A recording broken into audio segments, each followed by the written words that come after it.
بسم الله الرحمن الرحيم إن الحمد لله نحمده ونستعينه ونستغفره ونؤمن به ونتوكل عليه ونعوذ بالله من شرور أنفسنا ومن سيئات أعمالنا من يهده الله فلا مضل له ومن يضلل فلا هادي له ونشهد أن لا إله إلا الله وحده لا شريك له ونشهد أن سيدنا ونبينا وحبيبنا وقائدنا وقدوتنا محمدا عبده ورسوله صلى الله تبارك وتعالى عليه وعلى آله وصحبه وسلم تسليما كثيرا كثيرا أما بعد.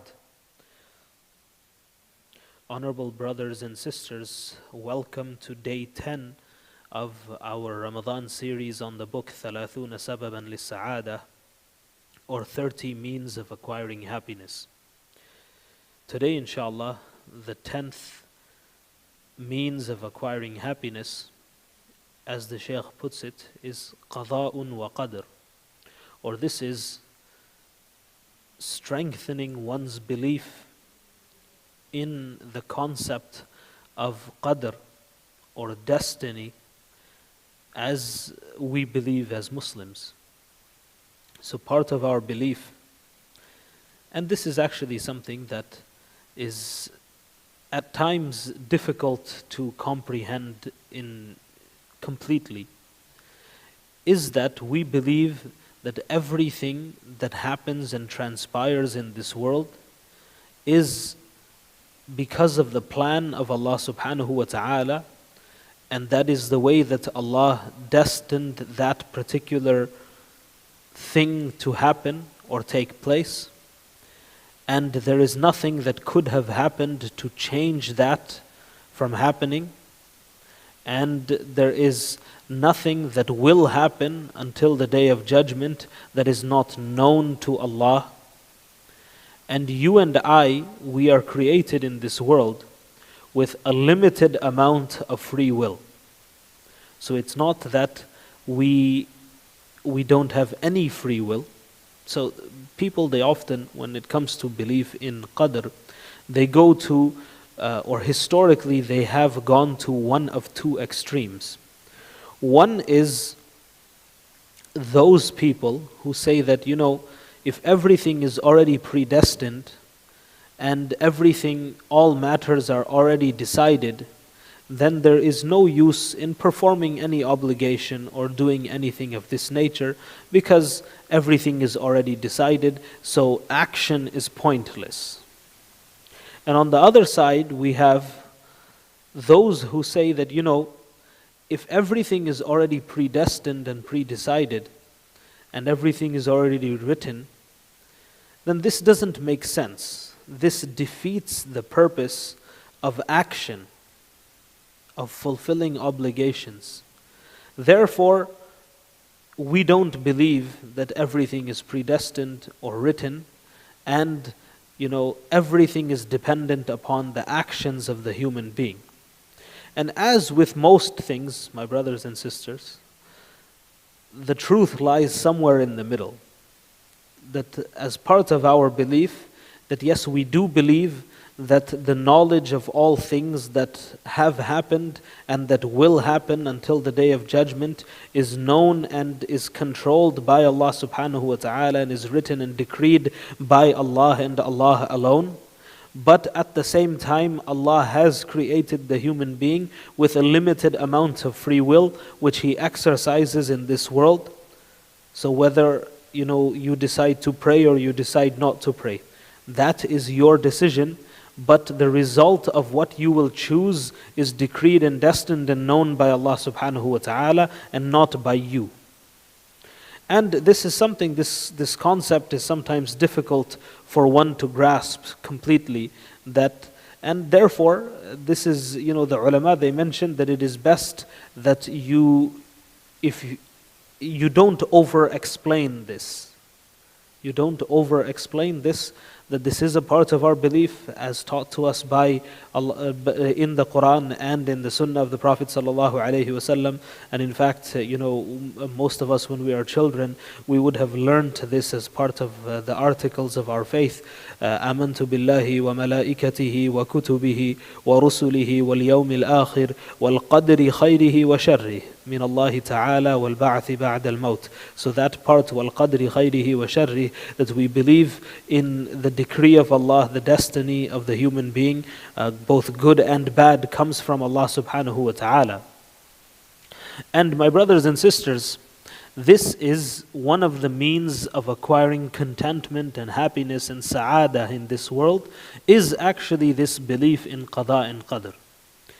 This is most manifest if you, in the Muslim community, if you ever see a janazah, and the person who has passed away is a young person. Now, people in a non-Muslim setting, there is often something that they will say when a very young person passes away. Somebody who is maybe a teenager or in their early adulthood. They will usually say that, oh, this person went too soon. He still had his whole life ahead of him. And, there was so much that he could have become and so much that he could have done, and he left us too soon. And, along the lines of these things are usually what is said on those occasions in a non-Muslim setting. Yet in a Muslim setting, you typically don't hear this, that sometimes some people who are weak in their faith or some people who are not as connected, they may say things that they shouldn't say. But in general, the general feeling and atmosphere at a young Muslim's janazah is what? Inna lillahi wa inna ilayhi raji'un. That indeed to Allah we belong and to Allah we shall return. And this is the qada of Allah, this is the qadr of Allah, this is what Allah had decreed for this person, this is the amount of time that he had in this world. And there is nothing that anybody could have done to change this, not his parents, not the doctors, not himself, and not anyone else. So it's not that he went too soon, nobody goes too soon. Everybody goes exactly when it is decreed for them to leave this world, and not a moment earlier and not a moment later than that.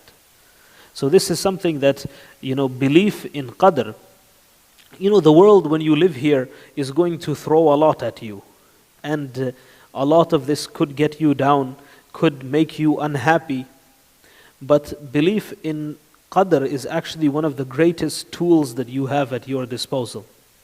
One of the greatest tools that you have at your disposal is your belief in qadr, is your belief in destiny. It is your belief in the decree of Allah subhanahu wa ta'ala, and believing that all matters are decreed by Allah. Because regardless of what happens and what transpires in this world, you may be temporarily upset by something, or you may be temporarily saddened by something, but this will not get in the way of you living a life of sa'adah in this world, a life of happiness, and in the akhirah. Because at the end of the day, despite your temporary sadness and you being upset and you not feeling so well, you know that there is nothing that you could have done that could have changed the outcome here of whatever it is that is taking place. And my brother, so this is not an excuse not to act, by the way. So we can definitely still learn from our mistakes. So if you make a mistake and you suffer the consequences of that mistake, then this is something that you should definitely keep in consideration the next time that you are faced with similar circumstances. But you should not, overthink and overanalyze this to the degree that you are left in that past mistake. And we talked about this a couple of days ago. So this is something that belief and firm belief in the concept of qada and qadr and destiny, this is something that is one of the means of acquiring happiness.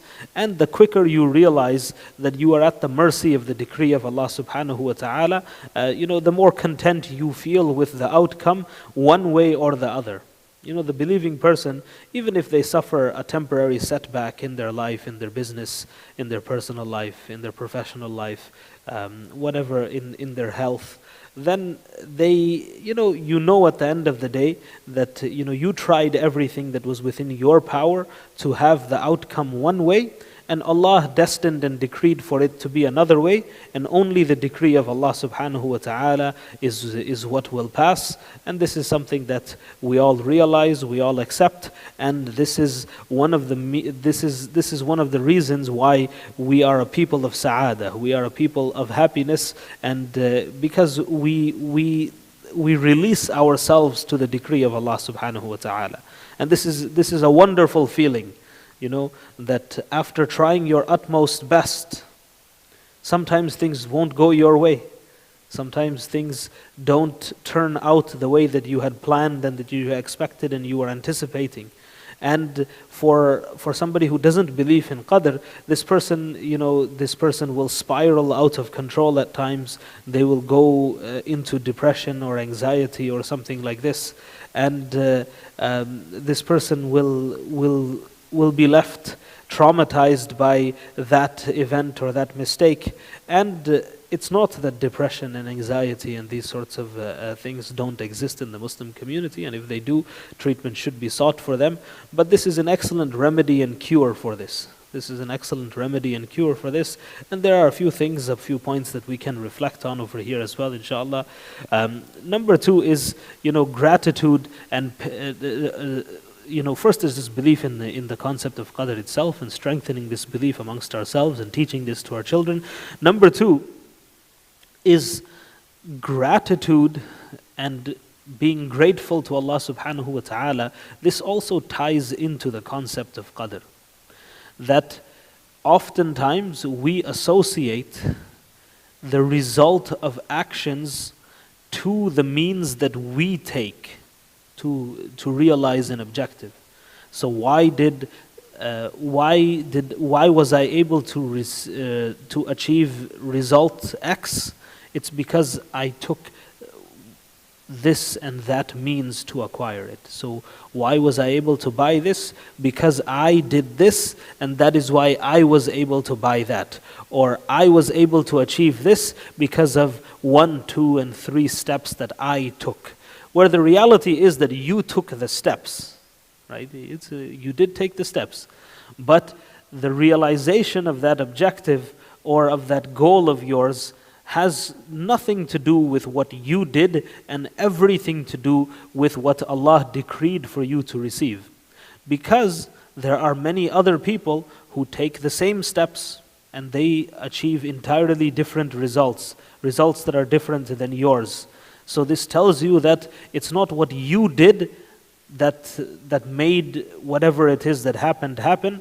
It's the means that you took, but the ultimate reason that something happens is because of the decree of Allah subhanahu wa ta'ala. So you should be grateful for Allah's decree. And number 3, submission to Allah's will. So once you believe in the decree of Allah, also submitting to this. And submitting to this entirely, that everything is in the hands of Allah subhanahu wa ta'ala. Any temporary setback, anything that happens, any bumps in the road throughout your life, all of this is part of Allah's plan, and Allah's plan has wisdom in it, and whether or not you and we are able to realize this wisdom in the immediate, this is irrelevant. And everything that Allah does, everything that Allah plans, we have husnul dhanni billah. We think the best of Allah subhanahu wa ta'ala and His plan, and Allah is the best of planners. And finally, my brothers and sisters, that not only submitting to the qadr of Allah subhanahu wa ta'ala, but also being content with it. That being upset temporarily about how something turned out or how something materialized or something that happened, this is natural, this is the state of the human being. But at the end of the day, we should be content with the decree of Allah subhanahu wa ta'ala, even even if it is something that we cannot see the benefit of in the immediate, or based on what we have access to right now. So there is a verse in the Quran, Allah subhanahu wa ta'ala says, عَسَىٰ أَن تَكْرَهُ شَيْئًا وَهُوَ خَيْرٌ لَكُمْ وَعَسَىٰ أَن تُحِبُّوا شَيْئًا وَهُوَ شَرٌّ لَكُمْ وَاللَّهُ يَعْلَمُ وَأَنْتُمْ لَا تَعْلَمُونَ. It is possible that you like something where in fact it is bad for you, or it is possible that you dislike something where in fact it is good for you. And Allah knows and you know not. So we should be, not only should we submit to the will of Allah subhanahu wa ta'ala and the qadr of Allah, but we should also be content with this.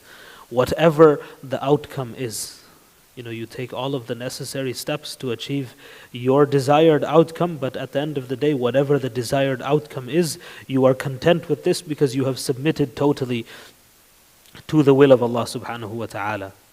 And this was, my brothers and sisters, the 10th means of acquiring happiness, and this is strengthening our belief in qada and qadr, and this is the belief in destiny and the decree of Allah subhanahu wa ta'ala.